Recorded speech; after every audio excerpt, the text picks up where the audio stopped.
Welcome to another episode of the STR Sisterhood. I'm your host, Stacy St. John, and as always, I am so happy to spend a few minutes with you today. And before we dig into this episode, I want to share a quote that I recently read that resonated with me. And it says, "You need to learn how to select your thoughts just the same way as you select your clothes every day. This is a power you can cultivate." I couldn't agree more. And those beautiful words come to us from Elizabeth Gilbert. Now, in this episode, we are sitting down with Tiffany Kles, and we are talking all about her entrepreneurial journey. My friends, you don't want to miss a moment. Tiffany is doing so much, not only hosting, running a mortgage business, raising a family, and so much more.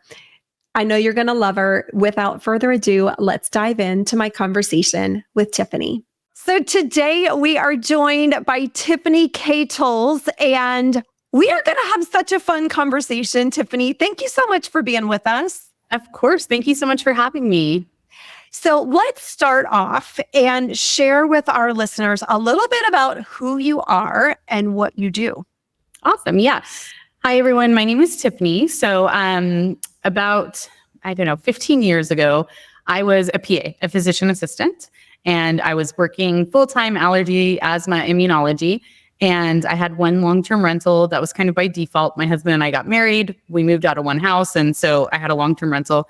And slowly but surely, I started converting those long-term rentals to short-term rentals and buying more. When I married my husband, he owned a mortgage company. And then at that time, we decided this is like pretty much a very synonymous sort of, something we can merge. And we started doing mortgage together. He's a licensed broker. I help on the short-term rental side. I have two beautiful children, ages 6 and 9. And then more recently, I did eventually stop with the PA job because everything else took off.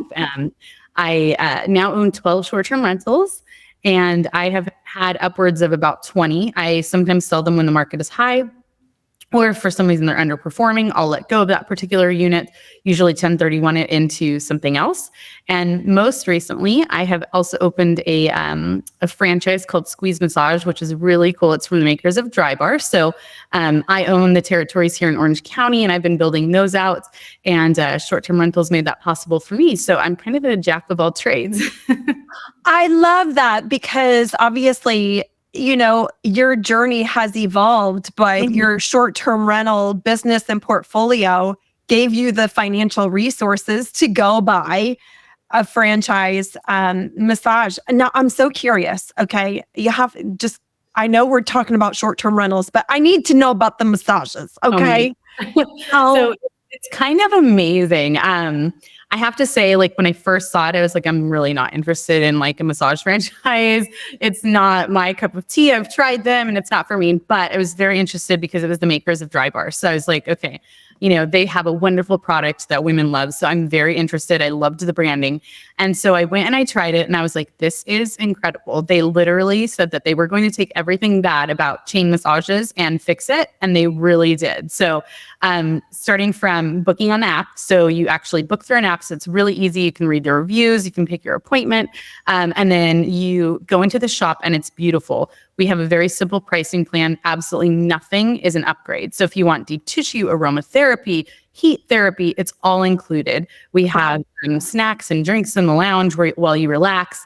And then our massage therapists always tend to be a higher caliber. We very rarely hire anybody that's new. They almost all have an immense amount of experience. Some of them that work for me here in Orange County also work at the Montage or the Pendry, like these high-end hotels, and they come over and work for us the other days of the week. So, but it's very, very fair pricing, comparable to like Massage Envy and Massage Heights. When you go in, like I said, everything is included. The two coolest things, you get to choose your music. So there's a little iPad type thing on the wall, and you get to choose, waves or music or vibes with words. So it's really cool. And when you're ready for your massage, the coolest thing is you will actually get to push a button underneath your bed, and the massage therapist knows that you're ready. It lights up the hallway for them. So there's no anything like that. And when you're done, you just leave. There's no checkout process. All the tipping and rating is done through an app. So it is the coolest, most relaxing experience you could ever have. And if you have a squeeze massage by you, highly recommend you check it out. That is so fun. In fact, I actually had a podcast interview earlier today. And somehow we were talking about massage on the interview. And I was saying my biggest challenge when I go get a massage, I'm so sorry, everyone. We will get to short-term rentals, but we have very important things to talk about right here. But what happens is I fall asleep. Yeah. And then I wake up and it's over, number one. And I'm like, what just happened? Can we start that all over again, please? Yeah. Or number two, if I do stay awake, when they get, they start at the top and then they get down your shoulders and then your legs and then your feet. When they get to my feet already, I'm like, no. I know it's almost over. I know it's almost, I have to turn. Then when you turn, you're on your home stretch right there. Yeah. It's always like, oh no. I don't want it to end. Yeah. You don't want it to end. Okay. Yeah. That's so fun. So I want to go back to a couple of things. Talk to us a little bit about your short-term rental portfolio. You've got 12 properties. Are they located local to where you are? Where are they in the world? Sure. So I live in Orange County, California, like Laguna Beach, Newport, San Clemente kind of area. Just to give you some proximity to the geography. And then I do own one here in Dana Point, California. I own a couple in the Palm Springs area, one in the Sonoma, Napa area, and then I own quite a few in Nashville and Florida. And then I'm building one in Hawaii right now. Amazing. And what islands? It's going to be on Kauai. Now, I just want you to know, Tiffany, that I will gladly volunteer to come and do stay at the property and, give you my feedback. That is so generous of you to take the time out to help me. Oh, that's so fun. So I'm curious. I want to ask you about your portfolio. How did you choose your markets? What process did you go through there? Sure. When I started like probably 8 years ago now. So they didn't have all the cool resources like your show or blogs. It was still kind of couch surfing at that time. So Airbnb was like literally you rented a couch at that time. It was just becoming whole home or room. And so at that time, I had no tools. And it was just like, I loved Dana Point, California. And at that time I lived inland. And I said, you know what, I'm going to just buy something that I can use for myself. And I'm going to rent it out the rest of the time. And so, it was really more a me purchase. And then at that point, we decided to rent it out. And we were like, this is amazing. This is pretty amazing money. Mm-hmm. And so at that point, I just sort of started buying where I would want a vacation. Now, again, this was 8 years ago. None of these tools that exist now to price markets existed. As those came out, I would start to use those tools as well. So I bought in a place called Big Bear, California, just because I knew everybody went there locally. And so I purchased there, and I purchased a few others like Orlando and things like that like I knew were vacation markets. Mm-hmm. Once all the tools started coming out, then I would start to use those to actually pick my markets. Yeah.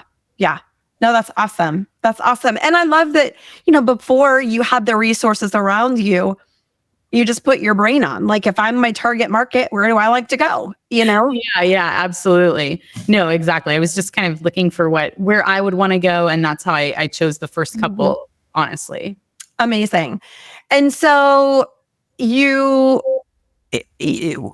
have a short-term rental portfolio, and you started helping or partnering, if you will, with your husband to help other owners finance their properties. Talk to us a little bit about that business, what your role is there, and how you serve other owners. Absolutely. So we own Full Circle Home Loans. And originally, when him and I got married, that is what he did. He was in mortgages, but we only did primary mortgages and, for primary homes.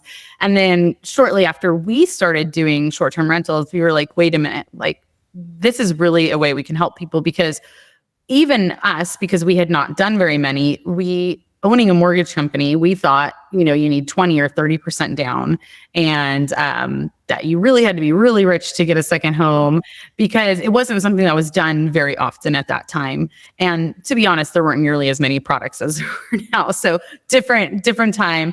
But we, started talking, because we're brokers, we can talk to a ton of different banks.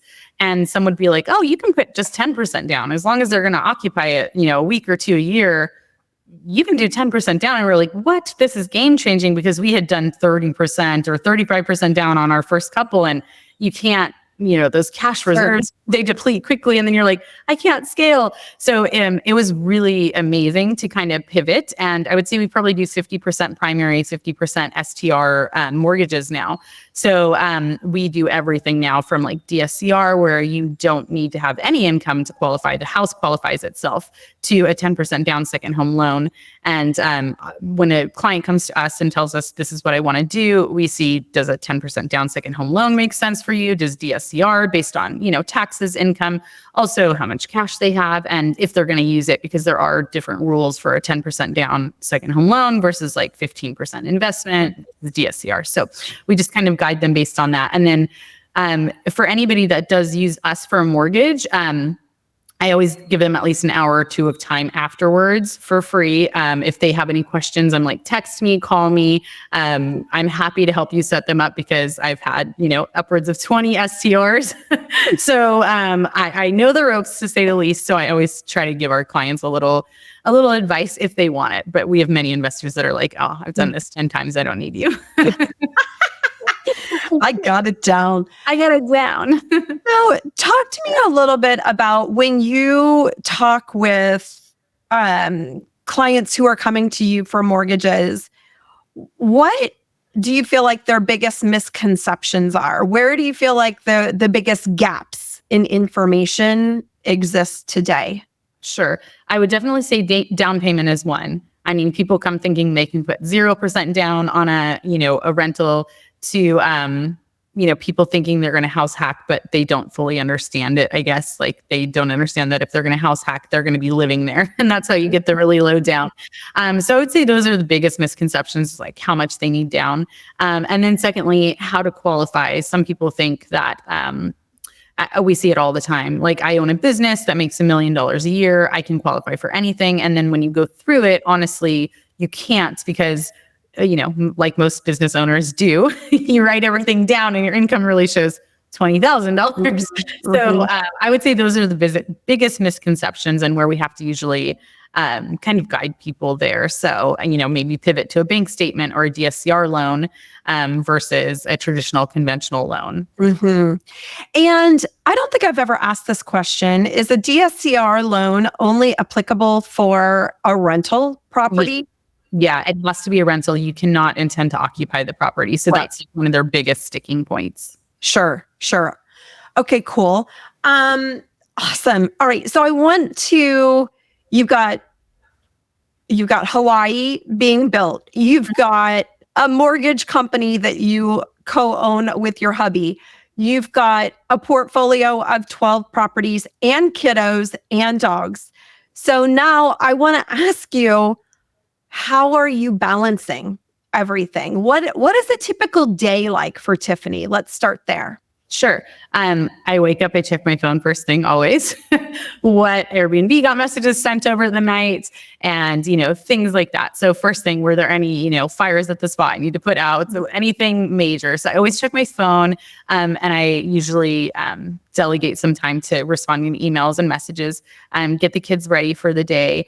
And then at that point, I am a big proponent of time blocking. So I always have my day laid out the night before. I know at this time I'm going to sit down and go through mail. I know at this time I'm going to go into the spa. I'm going to check on the staff.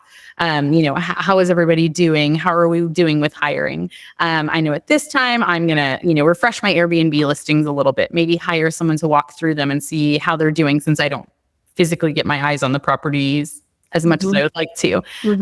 So I really am huge on time blocking. For me, the number one question I get, everyone who meets me is like, how are you doing it all? That like time blocking. Yeah. So for me, that's really important. And I would say step 2 that's really important is delegation. So I have an amazing manager at the spa. I trust that she is going to do what I would do in 99% of the situations. I have a co-host that I told her I'm going to be, on a podcast today. I'm silencing my phone, and, she knows she's going to answer all the messages. And something that's kind of interesting for hosts that are trying to scale, something I did was actually hire my own co-host. So she only works for me. So that is an option as well. So just something to think about, because, other co-hosts are working for multiple people, but I had enough to, give her enough business. So I was like, I'm just going to hire someone full-time, right? And train them the way I want. And then I know she'll do everything the way I want. And it was a little less expensive, because when you get to a certain amount of size portfolio, obviously it gets costly to pay 20 or 30%. And so I think delegation and having amazing people to help in the mortgage office, our manager Summer, like I know I can send her a lead and say they want to know about DSCR, and she's going to follow up on it. And so I think that's like the number one key is time blocking and then delegating appropriately to really amazing people. Preach it, girlfriend. Preach it. I love that. So a lot of people will come to me and say, Stacey, I mean, they're joking, of course, but you clearly have more than 24 hours in a day. And I'm like, no, last time I checked, I do not. And I go to bed at 7:00. Okay. So most days I'm in bed by 7:00. So I think a couple of things that you said I just want to highlight, like reiterate. Tiffany has multiple businesses and a family and a very busy life. And she knows what she's going to do the night before, the following day, right? So she is pre-planning her day. Now me, just FYI, I do it first thing in the morning. So I get up at 4 a.m. And I've heard, there are, a lot of people will tell you to do it the night before. What I have found works for me is early in the morning, but we are pre-planning our days. Yeah. Right? It's not just like, okay, well, whatever happens today happens. Right. Yeah. And also, the point about delegation, I learned a phrase from Gino Wickman, delegate to elevate. We have to, as business women, as CEOs of our own businesses, whether you have one property, you're the CEO of your business. Okay. But we have got to be thinking about what is the highest and best use of our brain cells all the time. All the time. Yep. And if we are doing something that you can pay someone else $7 an hour to do, I think our time is worth more than $7 an hour, right? Absolutely. So I love that has been kind of a core focus for you. I also want to talk with you about the people aspect, because I have an incredible team as well. I want to ask you, first of all, how do you interview team members? Like how are you identifying, okay, this person is an A player, I want to bring them on, versus I'm going to pass? Sure. Number one is communication. Like within the first 2 days, how quickly they respond to email, to text, how they respond, the tone in their response for me has always been a really big indicator. So if someone takes a really long time to respond to emails, I know they're probably not going to be up to par for me. I just already know it. I'm going to get frustrated because I don't want to wait 3 days for a response. So I would say communication, number one. Also, I think really important to work with me is someone who can take constructive criticism in a gentle way. I'm never rude about it, but I, especially in business, am very to the point and blunt. And I'll say like, hey, I need this done at this time. And, could you do this slightly differently? So I always ask them very early on, are you okay with that? And I've been very fortunate that like 90% of the people I work with are women. My spa manager, my lead therapist, my office manager. And they've all said, like, I would love to learn from a woman in business. I will do it any way you want. And so I think that ability to be malleable is really important. So if they sort of show me those things, like I want to learn, I can communicate quickly, I'll take the criticism and grow with it. For me, that kind of indicates that they're probably going to be an A+ team member. I'll tell you, for the spa, I interviewed people who literally had like 5 years in the industry, 10 years. One person was from the Montage, one person was from the Waldorf. So much amazing experience for the manager position. But I could tell they did not want to be formed or changed in the way they did things. And I didn't like that, because I like my business to run a very smooth, way, the way I like it to be ran. And I actually hired someone with no experience. She was a realtor. She was mostly a stay-at-home mom, she said, but she started doing real estate at the time, when the market has not been so great. Right. So she was looking for something else because her kids had grown up. And so she really had no experience. But I could tell she had that drive and desire to learn. And for me, that's how I choose who I'm going to work with. Interesting. I think it's really telling to, when you talk, at least when I interview people, I'm asking about core values, and I share what my core values are. And I, again, learned in corporate leadership training, like, you hire by your core values and you fire by your core values, right? We can train the skills. And of course, there are, many times where I'm looking for someone with experience. But if they don't align with my values, it's not going to work. I don't care if they have all the skills in the world. Yep. You can have a resume that's, a mile long, but if you're not there's a kind of person that's going to mesh well with everybody, your values aren't there, it's not going to work. Yeah. Talk with me about if you've had a situation in any of your businesses that maybe a team member made a mistake, or they didn't say the right thing, or they, perhaps dropped the ball with something. How have you found it most successful to provide coaching to your team members? What does that look like? Sure. So, it happens on a daily basis. Mistakes obviously happen, and we consider them teaching moments. And so, for instance, like my co-host might, I'm on a podcast and she responds like, oh, sure, we'll take 5 dogs, but doesn't preface it with anything. So I obviously, usually screenshot it in her case, because we text predominantly. I'll share with her and say like, hey, in the future, it's okay. But in the future, if they have 5 dogs, that's going to be excessive cleaning. We need to up the dog fee. And so a kind of standard rule is over 2, we're going to increase the pet fee, and we need to kind of vet why someone's bringing 5 dogs or whatever it is. So yeah. And same thing, in the spa or the mortgage industry, anytime there's been maybe someone applied and somebody forgot to follow up with them, we always take it as a teachable moment. And so we kind of sit down with them and we say like, hey, what were you doing? Were you following up? Did you follow protocol? If not, do we need to make a new protocol that you are missing things? Like, should there be a hour, every hour on hour, you're going to check the portal and see if someone applied and get back to them. So we always try to set new protocols if it's something that's it's a one-off. Obviously, it's a little. Amen.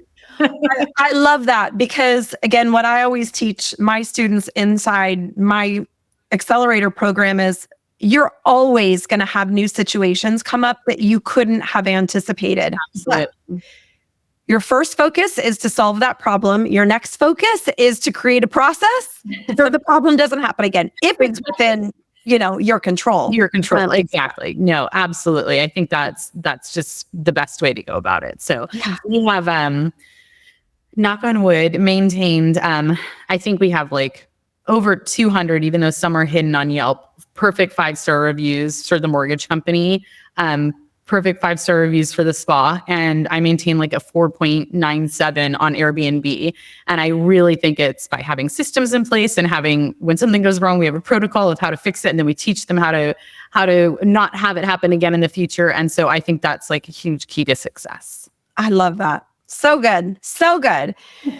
Okay, I want to talk with you about Tiffany time. Okay, so we talked about how you structure your day and your time. But how do you take care of yourself? Because I know there can be times where there's almost inefficiency because you have multiple things going on inside your head. Yeah. Right? Inside your brain. So talk with us about how Tiffany's brain works and how do you segment that thought process when it's going on?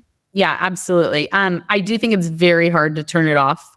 But I have found a couple things that really distracts my mind. And this is true. It's not just because I own it. Massage is one. Even before I would give massages and I was able to kind of shut my brain down, which I really liked. So I do really think like that sort of downtime. I time block 10 minutes a day for meditation. Yep. I use a free meditation app and I shut it down and I focus on the app. And then I'm super into pickleball at like a decently competitive level. And you're so focused on it and you're there with friends and you're laughing that you cannot think about anything else. And so in between games, sometimes I turn my phone back on and I see the messages and I get a little distracted, but my friends do a very good job of pulling you back, like focus on the game. And so I try to do that 3 to 4 times a week because honestly, it really does give you that mental break that I do think you need in order to increase your productivity, because not taking care of yourself, running yourself down and ragged, you are not going to be a successful business owner. You're just, yeah. And when you're not taking care of yourself, I mean, think about your kids or your husband. I mean, it's very difficult to be a present mom and wife or, spouse. If you're constantly drained, or frustrated, or you've got your mind going in so many directions, you're just spinning, right? Yeah. And there's no questions asked when I'm having a problem with an Airbnb or an employee or something's going on at the spa or a mortgage file is falling apart because of, who knows what. It happens from time to time. And I'm more quick to snap at the kids or my husband or, anybody close to me. And when I take a step back and I relax and I meditate and I go like, this is all small in the grand scheme of things. This is all small. It really does help to kind of bring you back down and relax. And then you're a better mom, you're a better spouse, you're a better, happier person in general. So yeah, no, I totally agree. So I want to also ask you about your kiddos. Have you thought about how to involve them in your businesses, or is that even on your radar? And what's their interest level? Sure. I don't know that they're super interested on the Airbnb side or the mortgage side. They love the massage side. I think they were older because I only just opened that one last year and I'm just building out the second one now. So they're a little older. So they were there for, tearing the building down, and they're in really nice, all the squeezes are in really nice, like paper retail centers. So they're like, oh my gosh, we're by the fancy movie theater. And so like, I think they think it's really cool. They seem very interested in it. I do not think they show any interest in mortgage yet, but they definitely like looking at houses with me because I look at houses on a nearly daily basis. And sends me and I'm like, ooh, this is a good one. Yeah. And so they do look at them with me and I think they see the potential. They definitely, especially my son, he's going to be an entrepreneur. I'm 100% sure. It's just, he really is interested in, his dream has always been to make a cruise line. So that's what he draws out and does and renderings for. He wants to make a cruise line. So that's amazing. Or hotel. So it's all set. There you go. I love that whether they're, interested in mortgages or not, I love the fact that even just by osmosis, they are seeing you have a phenomenal work ethic. They're seeing you be successful and they're learning things from you each and every day when we don't think they're learning, right? Yeah. Oh, 100%. I'm baffled all the time when they're like, maybe you should just comp that spa guest like you did on the line. I'm like, oh my gosh, like it's just amazing to me that they're picking these things up all the time. So I have no doubt in my mind that just by being around it, they are learning on a daily basis how to run businesses. I'm sure of that. My son just learned for the first time ever what unemployment was, and he was like, that doesn't seem right. You had to fire him because, he did something bad. And I'm like, I know. So it's just, just teaching them these things. They're for sure learning, and I think will be, wise in the world of business by the time they're adults. Yeah, that's awesome. Yesterday, I was dealing with an issue in my property management business. And at the end of the day, I was having dinner with my son, who's 21. And I said, hey, I had this issue today. And he's like, oh, I know. I was like, what do you mean? He's like, I heard you talking all day, where he was just around the house. He was in the other room, but he could hear the conversation. Yeah. And so I love, again, the fact that as women, we can, teach our kids amazing lessons when we're not even trying, we're leading by example, and teaching them valuable things that they'll keep with them always.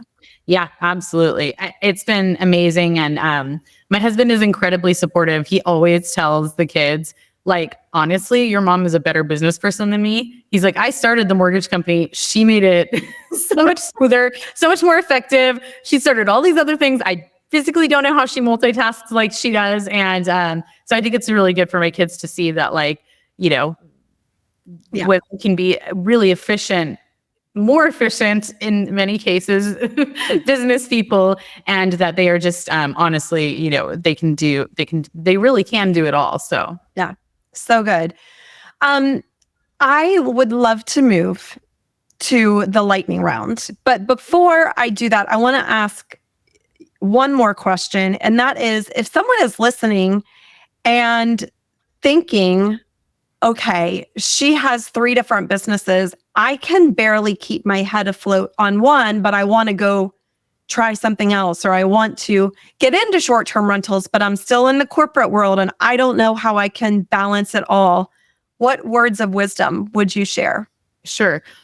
Well, one thing I'll say, and I tell everybody this, everyone who comes to me for short-term rentals, like, do you have the personality for it? And I don't know how you feel about this, but I feel like not everybody should do them without maybe having a backup plan of having like a co-host or having a property management person over, because I've seen it stress some people out. But I think, I can do this. If you have the personality for it, I think you should move forward with it. You should do it. But I would say the next step is, I honestly feel you're just going to have to lay out a plan and just go for it. So many people waiting on the sidelines that now come back and are like, oh my gosh, I wish I did it so much earlier. And so I really think setting forth a plan, like, do I have backup, my income, if I don't make it on STR or I don't make it in the franchise? Because, most new businesses don't make money immediately, especially franchises. STR is different. Generally, you can start producing income almost immediately with those. But there's many businesses you cannot, like most franchises, almost all, brick and mortar businesses, you're not going to make money right away. So do you have a backup plan? Is there either a support system? Do you have money saved, or are you going to take a loan? How are you going to do that? I would say that'd be the next step, is like, obviously you don't want to get yourself into a financial position where you're just, you're struggling. So making sure that financially you have some sort of support, and emotionally have support from a spouse or a family or whoever, because there are going to be tough days. There's tough days in STR, in franchise, and mortgage, and you need that emotional support as well. So I think as long as you have those things, the next step is literally plan it out and dive in. You just have to do it. The people waiting on the sidelines, I think eventually they feel like they missed their shot. So I would do it sooner rather than later, because for me, it was literally life-changing. Short-term rentals changed my life. I mean, I cannot imagine where I'd be without it. I would have been a PA still making good money, and my husband would have been a normal mortgage broker making okay money. But, we have honestly generational wealth. Our portfolio is worth over 15 million, and it's worth over like 20 million, but we have about 15 million in equity, and that's from doing smart moves like selling them, 1031ing them into bigger, nicer homes, 1031ing that, and we would not have that without short-term rentals. So, and I wouldn't even have squeeze or anything without them. So I would say make a plan, make sure financially it's not going to strain you, and then jump in. Love it. Girl, preach it again. So good. All right. So let's move to the lightning round, okay? And I'm going to ask you to answer with the very first thing that comes to mind. The first question is, where is your favorite place to vacation? Oh, I love Hawaii. That's kind of why we bought the house there, to be honest, because at the time we're like, ooh, this one's really expensive. So I would have to say Hawaii. It's probably my favorite. And talk to me about why you chose Kauai and what you're building there. Sure. So there was a new project that we got wind of. It's condos, and it's essentially the last STR zone place on the island. It was hotel zoned, so you can do STR there, and there's not really supposedly any risk of them withdrawing that because it's zoned commercial for a hotel. So because of that, we were very excited to get in. They're full floor condos. So it's a 4-bedroom, 4-bath condo. And then you'll have the whole floor. Underneath will be another one, and then under another one. And there's a gym and 2 pools and a restaurant. So it's very much like a hotel, but legal to STR. So honestly, we chose it simply because it was the first time we've seen a legal STR in Hawaii that was not outrageously priced. And we bought that for 1.4, and I think they're selling for almost 2 million now, and we haven't even closed on it yet. It's been building. So I say that not to brag, but simply to say STR is life-changing.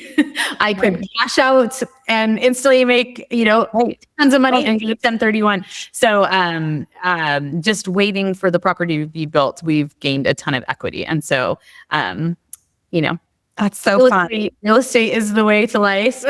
Even for STRs, buy houses. I don't care in what capacity, but buy houses. Right. No, and I think that's a really important point. I mean, I think a lot of people right now, we were just talking about this last night on our accelerator call. A lot of my students are running numbers and going, I'm not finding a whole lot that's that's easy to meet my numbers that I'm looking for as an investor.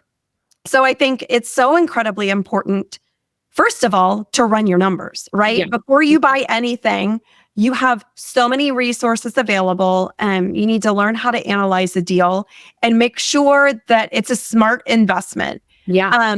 Secondly, I also think it's important to have a diversified portfolio. Yeah. And so there are seasons, and real estate is cyclical. And so if this is the time where you add a long-term rental to your portfolio while you're waiting for the market to shift, there's nothing wrong with that. There's nothing wrong with that.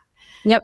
No, we keep long-term rentals in our portfolio, and that's why we bought the franchise too, just to diversify, but we're still buying real estate. I can tell you firsthand that real estate, you get at least some immediate cash flow, or maybe not even cash flow, but break even or close to it. Whereas a business, you're going to be a year before you even start to break even. You're shoveling money into it. And so for me, it's still the better, the top buy. And the equity, I mean, we've literally gained millions in equity over the years. So there's nothing like it. We've invested in stocks. We own businesses. We have done everything, but nothing has made us feel like real estate. So I tell people the numbers may not make sense right now, but if you hold it, you are going to get an equity gain. As long as you buy in an area that the houses are going to go up, which is, most major areas, you are going to gain equity and wealth over time. So it's still a good time to get into it.